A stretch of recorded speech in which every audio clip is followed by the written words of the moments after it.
right, let's get started. Welcome to our webinar, Lifeseeker, How Technology Can Save Lives. I am Danielle Gagny, Head of Marketing and Communications for Volatus Aerospace, and the moderator for this call. Before we get started, just a reminder that we welcome your questions and we will be having a Q&A session at the end of the presentation. You're welcome to submit your questions at any time during the webinar by clicking on the Q&A box at the bottom of the webinar screen and typing in your questions. If we are unable to answer your question today, we'll be happy to connect with you after the program.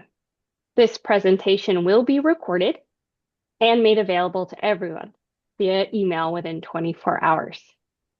Now that that is done, it is an honor to introduce Sean Falconer of Volatus Aerospace and the Centum team. Over to you guys.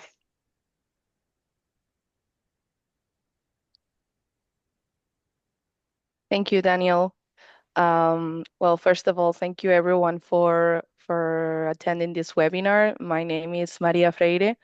I'm going to be presenting this first part of the webinar, talking about Lifeseeker.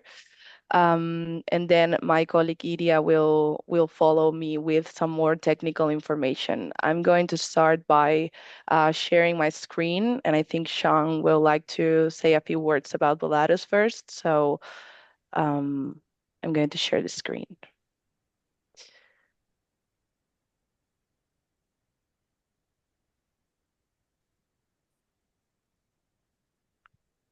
Excellent. Thanks, Maria. So I just want to say thank you to everyone for attending the webinar today. As Maria stated, I'm just going to speak a little bit about Volatus Aerospace, our position in the drone industry, and our relationship with Centum. So Volatus Aerospace, we're a global company. We have offices in Canada, the US, the UK, and Norway, with some presence in South America as well. We really operate under three divisions: Volatus Drones, which handles all of our hardware sales; Volatus Services, which does our drone as service type work, both piloted and remotely piloted aircraft. So that means we use helicopters, airplanes, drones, pretty much anything that flies in order to service our clients and customers. And then Volatus Academy, which is the training arm of our company. So really, we're sort of a one-stop shop solution in the drone industry, kind of unique in that fact, where we're able to provide the hardware, the service if you don't want the hardware, and then the training as well to get you trained up on the hardware. So as I said, we're sort of that one-stop solution. It's the customer-centric focus, where we're able to offer the hardware, the service if you don't want to purchase the hardware, and then the training to get you all set up on the hardware. We're unique in the fact that on the service side, we have remotely piloted aircraft all over the world. Specifically, I'm thinking in North America, where we're able to reach pretty much every corner of the U.S. and Canada, whether it's with fixed wing aircraft or with drones. And also in the service side as well, I should mention cargo. We have a very robust cargo and delivery side of the company. We actually have a whole test bed up in Toronto, where we're doing daily flights with cargo to essentially demonstrate that technology, along with the cargo side of the business, which sits under that services umbrella. We're also doing daily flights in 2 or 3 locations in Canada on prescribed routes. So really, it comes down to that one-stop shop solution. And then on the hardware side, bringing it back to Volatus Drones, one of our partners, Centum. I've seen the Lifeseeker in action, and every time I watch a video about it or see it one of the demonstrations, I'm just impressed. It's an awesome product, and I hope everyone on the webinar really learn something from what they're about to present. So thank you again, and over to you, Maria. Thank you, Sean. Okay, well, I'm going to start by talking a little bit about our company first. Um, Centum is a Spanish company based in Vigo in the northwest of Spain. This is a company with over 15 years of experience in aeronautical engineering and presence in more than 20 countries. And our focus is the design, development, and marketing of aeronautical solutions for the fields of emergency, security, and defense. The goal of the systems that we develop is to support and optimize critical missions in these fields.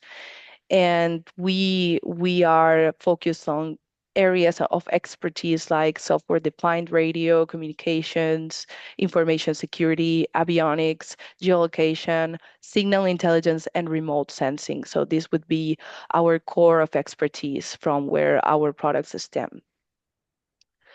These are the three main markets where we work and to which our products support, and the main missions for which our products are designed are emergency missions such as search and rescue, disaster relief, security missions like border control, maritime surveillance, but also firefighting, emergency communications, kidnapping, drug trafficking, and moving targets tracking. So just to show you an overview of the products that we offer, even though we will be focusing more on LifeSeeker today, I wanted to show you a general overview of our capabilities. So these are the three main products that we offer right now. We have LifeSeeker, which is an airborne mission system that is capable of geolocating and detecting cell phones for search and rescue purposes to geolocate a missing person in a matter of minutes, even in the most adverse conditions. Then we have Easy Catcher, which is a system that can detect, register, locate phones for surveillance and security purposes. And then we have Celer, which is our cellular communications equipment because it can provide a private network for exchange of data among first responders. It can create communications in a situation like a natural disaster where you don't have the communication available. So this product is a drum-mounted product that can provide that private network for the first responders to communicate with each other in these situations where the communications are down. So now that I have presented the three products, if you have any, if you want more information about the Easy Catcher and Celer, we will be happy to give it to you. I will be focusing on LifeSeeker today, but make sure to say that in the comment in the questions. So LifeSeeker. LifeSeeker is based on the idea that everyone owns a cell phone and everyone goes out of the house with a cell phone. So basically, the cell phone has become the most extended beacon in the world. That means that anyone could be located through the cell phone. That's why LifeSeeker was thought to geolocate people through their cell phones in situations where they are lost or search and rescue situations. So LifeSeeker is able to geolocate a cell phone signal even in no coverage areas. This is a system that works even in no signal areas, but also in coverage areas. It's very versatile, and it can geolocate the phone in a matter of minutes with a really great accuracy, and it makes the phone to work as a beacon, as an emergency beacon. It's important to highlight that LifeSeeker holds the FCC ID in the US. That means that this is completely approved by the FCC to be commercialized and used in the US and in Canada as well. We already have customers in both countries. And this is something that I wanted to point out because not all of the systems have this certification. It's important to comply with all the regulations in the country. So just going back to the features of LifeSeeker. First of all, as I was saying, LifeSeeker can accurately geolocate cell phones even in no signal areas. It works in all technology situations like 2G, 3G, 4G, and 5G. LifeSeeker can be automatically configured for it to detect the phone. This is not a difficult technology to use because it has intelligence inside that allows it to configure with the best transmission to detect the phone. Also, something that I want to highlight about LifeSeeker is that it's very versatile because it can be integrated in any aerial platform because we wanted to adapt to the emergency team's requirements. So we have different versions of LifeSeeker with different dimensions and weights, and we have integrated it into different drones, but also helicopter models, fixed wing aircraft, etc. With LifeSeeker, once the phone has been geolocated and detected, you can communicate with that phone. For example, if you're trying to find a missing person, once you detect his phone, you can send an SMS or you can call the person and say, "Okay, we are the search and rescue team. We found you. We are going for you." Okay. Another important characteristic of LifeSeeker is that it has a multi-channel system.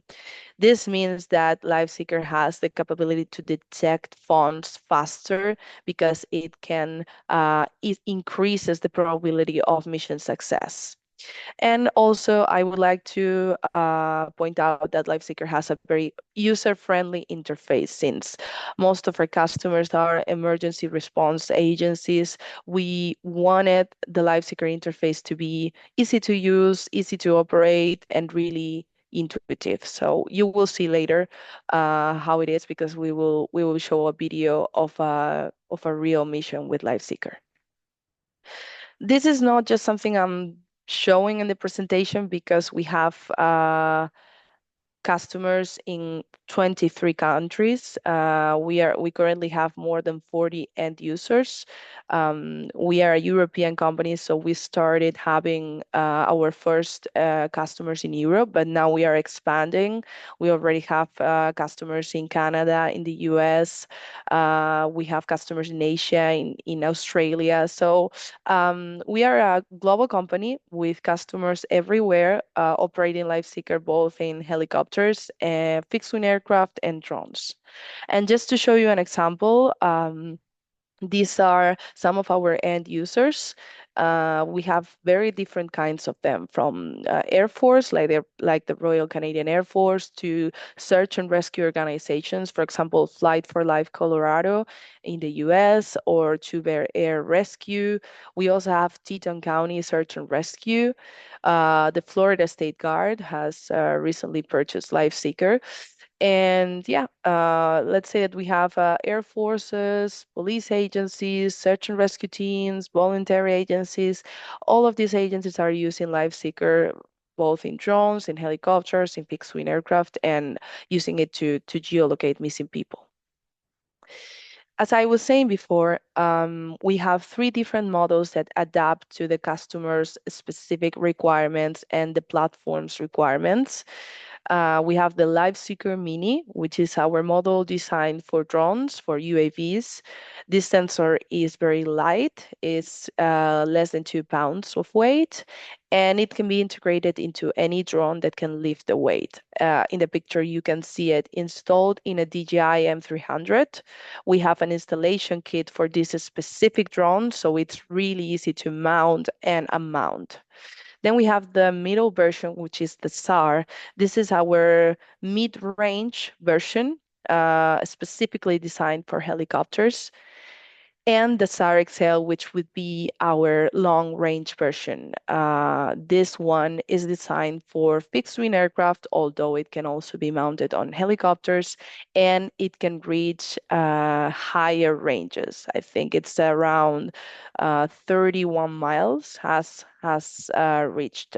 This one is being used by the Canadian Air Force. So the main difference between these three systems is mainly, of course, the range, because the Mini has lower range, but it can reach up to 3 miles range, and the SAR is up to 13 miles range, and also the dimensions and the weight. But the technology behind them is the same. It's just, depending on the mission requirements.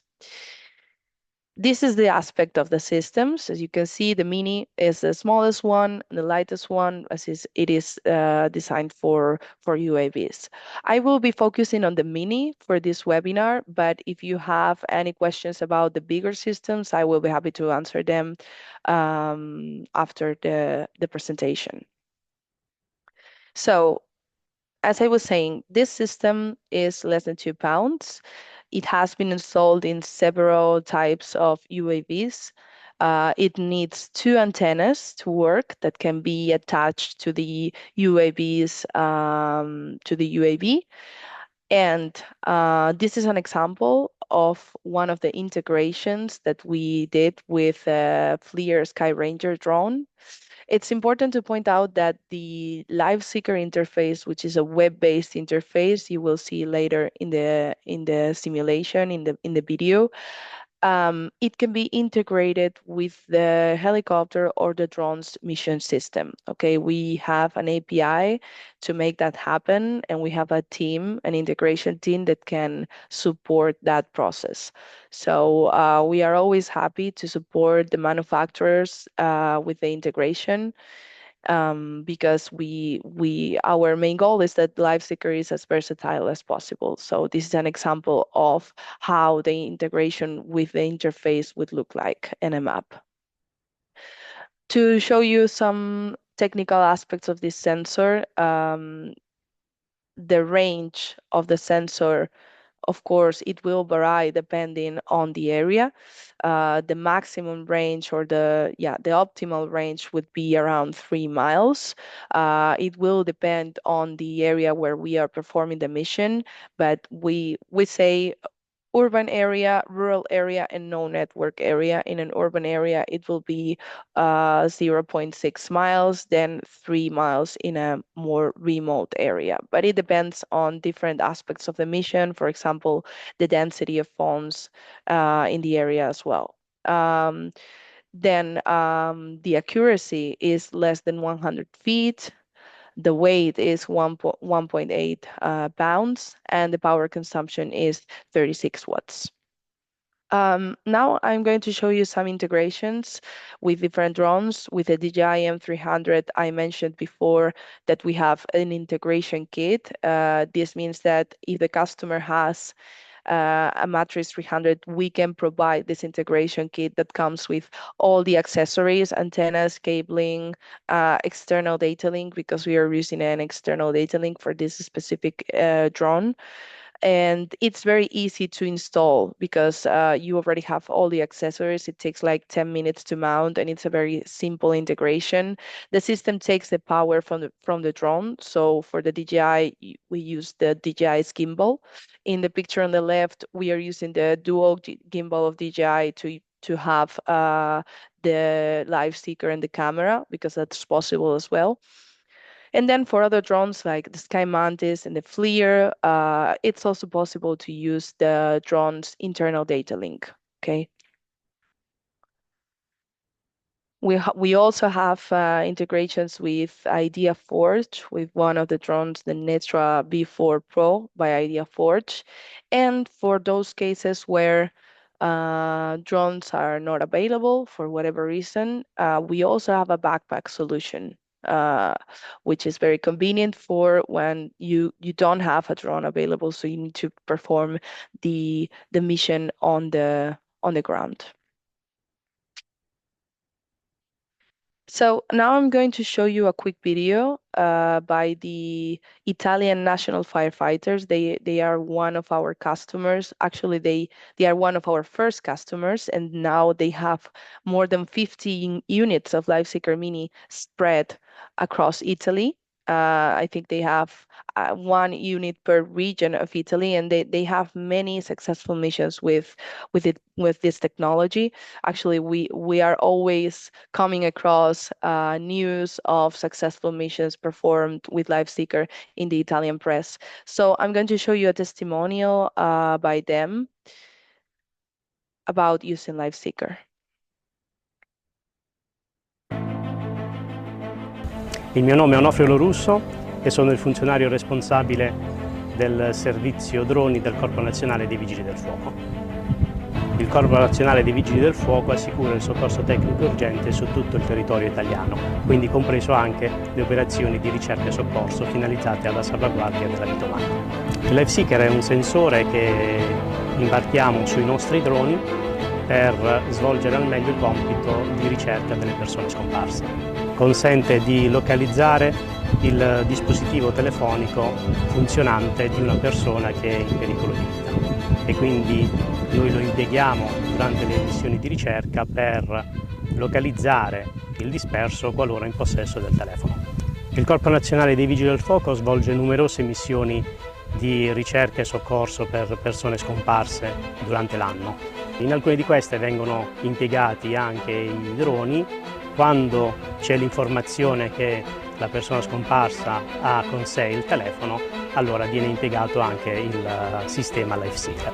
Tutte le missioni che si concludono con il ritrovamento della persona sono comunque considerate con esito positivo. Questo esito è particolarmente importante quando questa persona viene ritrovata viva.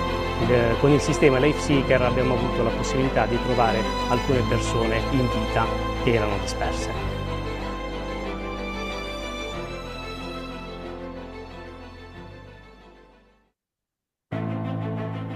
Okay. Well, in this specific case, they were using the backpack solution, but they are using both solutions in different regions, and you can even find some of these successful missions that they had in when you Googled them. So yeah, they're a really good customer for us. So these are other examples of testimonials by some of our customers. The Royal Canadian Air Force, for example, they had some missions with the system where they were able to find missing people very quickly. There was one case where they were some people in distress in a vessel, and they were able to locate the missing vessels and communicate with their occupants within minutes of being in the range.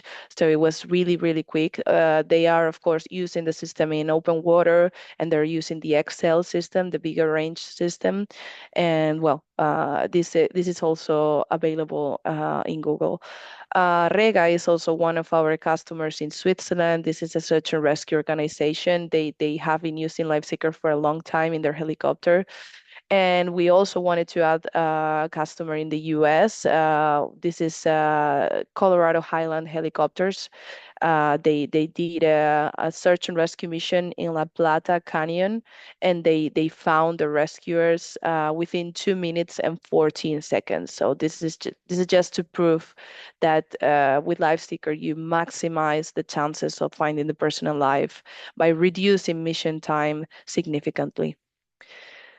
So I will now give the floor to my colleague Iria Blanco. She will be explaining a little bit more in detail how Lifeseeker works in terms of technical details. So the floor is yours, Iria.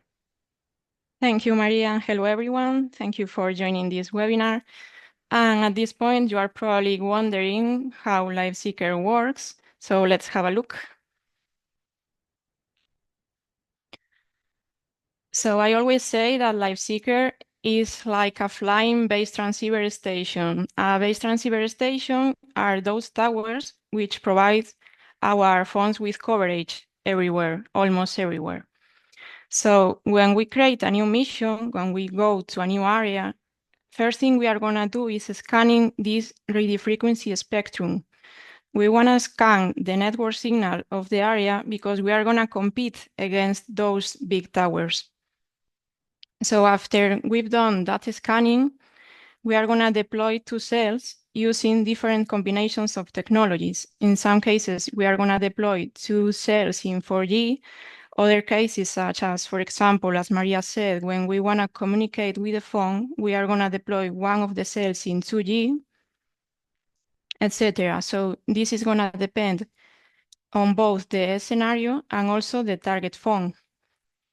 When we deploy the 2 cells, we are pretending to be the real network operator. So let's say that I have a phone with a SIM card which belongs to T-Mobile. In a normal situation, my phone, if there is coverage in the area, is going to be connected to T-Mobile. But when we pretend to be T-Mobile with LifeSeeker, because of our intelligent algorithm, we are going to steal, let's say, the phone from the real network. So at that point, we disconnect the phone from the real network and we keep it connected to the LifeSeeker. With that, we are able to geolocate and communicate with the target phones. So how can we add the target phones? We have two options. We've got the IMSI. The IMSI is the identifier of the SIM card. It provides a lot of information because for every country, the first 3 digits are the mobile country code. So always, if the country code is, for example, 214, we know that belongs to Spain. Then the next 2 or 4 digits are the mobile network code. So what can we do if we don't have the entire IMSI? At least we could, if we know the nationality, we could add and filter the phones at least by country code or by network code. Another option we've got is filtering by IMEI. The IMEI identifies the physical device. So in this case, we can distinguish if a phone is, for example, a Samsung or an iPhone, and also the model of the phone. Every time a device requests connection to a base transceiver station and also requests connection to our LifeSeeker, the IMSI number is revealed in all technologies. But when they deployed the 4G infrastructure, they stopped sending the IMSI. So if we want to filter by IMEI, we'll need to use 2G or 3G technology.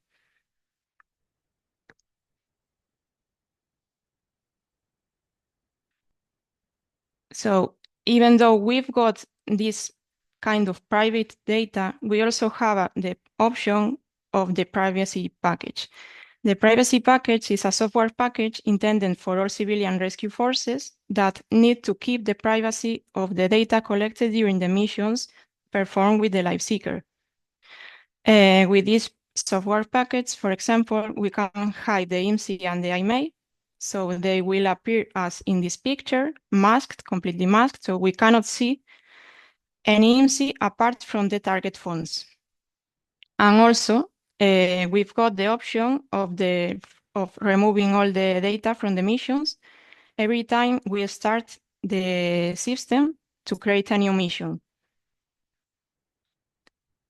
So now we can move to a small demonstration. So this demonstration is a quick video from a real mission. The mission took place in the US, in Teton County. So you can start it. And as you see in this case, we've got one target phone. The target phone is entered as an IMSI, is the one who says Lexi Verizon. With the IMSI, we already know that is Verizon. So knowing that the operator is Verizon, we configure the unit with a mode transmitting as Verizon. So first thing we do is adding the target, scanning the signal, and now, as you can see, we are flying over the area. We try to cover the area so we can give time to the phone to connect. You see that even though the target is not connected, if you look at the top of the interface, you see 4 devices per minute. So those are devices that were connected, but LifeSeeker was rejecting those because they are not the targets. Now we've got our target phone connected, and we've got a big yellow area. The yellow area is going to be the estimated area. At the beginning, the accuracy is not very good, so we need to keep flying for a bit so we can narrow down the yellow area. So this ellipsoid has 2 radius. The major radius would be at the moment 500 meters. You can see it on the interface. The minor radius 200 and something meters. We've got more information on the interface. We can see, for example, the position of the estimated area of the target phone would be the position of the human being that is shown on the interface. We've got also the distance between the target phone and the drone on real time. And we also see all those events that are coming up are interactions between the phone and the life seeker. Now you'll see that we are improving the accuracy because we are taking more measurements from different angles.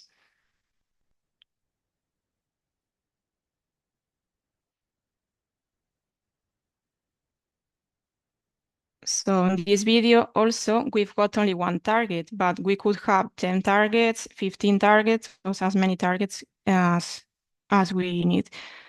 And here you see that all those phones that were detected, but were rejected.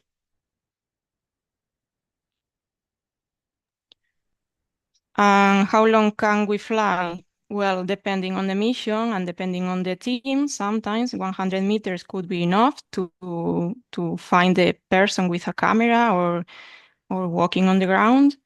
For the other teams, we will need to fly it longer so we can get an accuracy of around 30 meters. So that's going to depend a lot on the mission.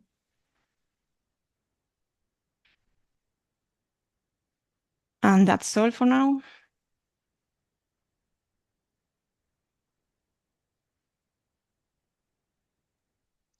Okay, thank you.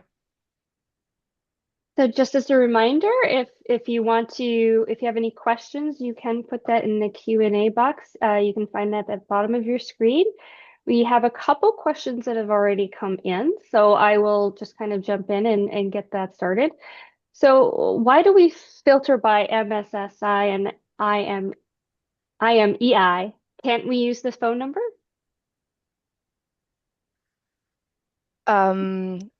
We can't use the phone number because we are trying to make LifeSeeker as privacy protective as possible.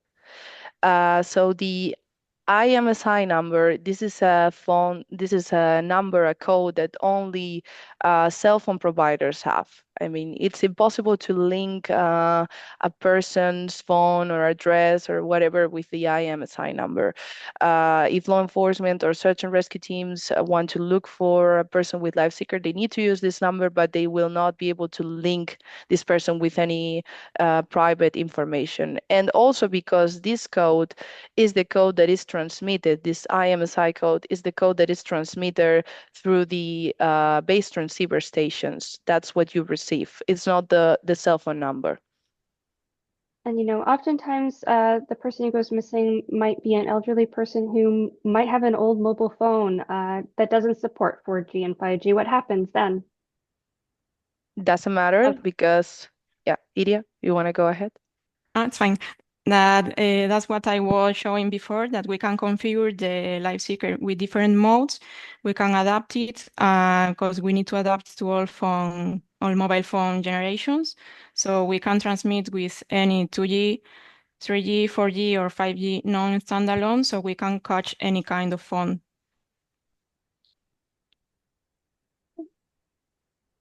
Can I detect a mobile phone if I have no information about that phone?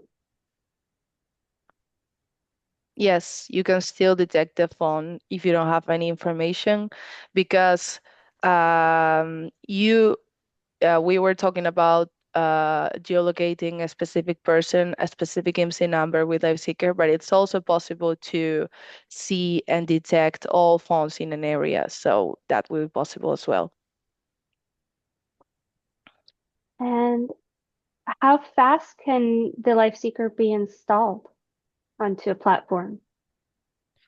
Depending on the platform, of course. If we're talking about the LifeSeeker Mini on the drone, is really fast. I mean, I would say with the DJI M300, we already have this installation kit, so I would say less than 10 minutes to mount. so it's really fast. This is a privacy question. Are you accessing people's mobile phone data when you're going through this? No, absolutely not. We are only seeing the IMSI number, which, as I said, there is no way to link it to any personal information or private information. We are not accessing anything from the phone, only this code. And can the mobile phone still be used when you're using LifeSeeker to locate the person? Yes, the mobile phone can still be used. Here's a question for Sean. If someone is interested in the LifeSeeker or Centum or looking for a demonstration of it or would like to learn more, how could they get in contact with you? Yeah, the easiest way would be email hello@volatusdrones.com. That's the fastest way it'll get to our whole team, and someone will get back to them quickly.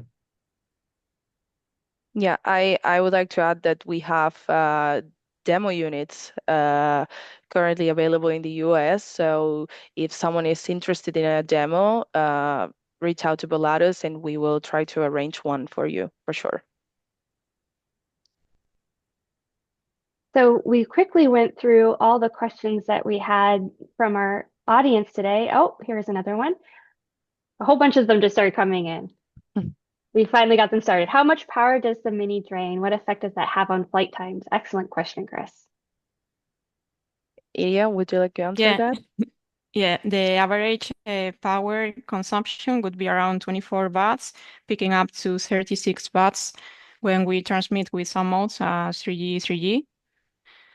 How effect does this have on flight? Normally, we are flying with the one we have at Centum is the Matrix 300 and also the 350, and the difference would be around 2-3 minutes of flight. So I cannot really see much difference. Yeah. The other question that came in was very specific to DJI, which I think you just answered that one. Are there any other questions from the audience today?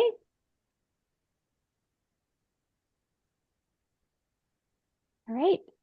So since everyone has answered their questions, thank you, Maria and Iria, for joining us today. Really informative presentation. I learned a lot. Hopefully everyone here learned a lot. Really great program, and it's definitely a great Drones for Good product, and really exciting for what you do. Thank you for everyone else for joining us today. And just a reminder that this presentation recording will be sent within 24 hours. And if you have any additional questions, you can reach out at hello@volatusdrones.com. Thank you. Thank you so Thank you, much. everyone. Thank you very much.